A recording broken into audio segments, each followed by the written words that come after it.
If you knew that visiting your grandparents could change the world, would you do it? Of course you would.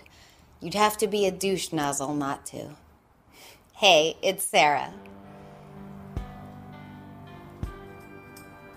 Silverman.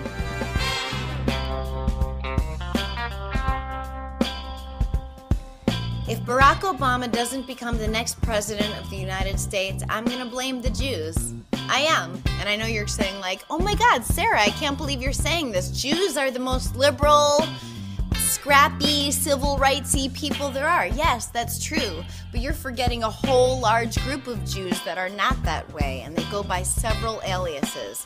Nana, Papa, Zadie, Bubby, plain old grandma and grandpa. These are the people who vote in Florida, and the Florida vote can make or break an election. If you don't think that's true, why don't you think back to 2 elections ago when a little man named Al Gore got by Florida? I'm making this video to urge you, all of you, to schlep over to Florida and convince your grandparents to vote Obama. It can make the difference. Explain to them that we're all the same inside.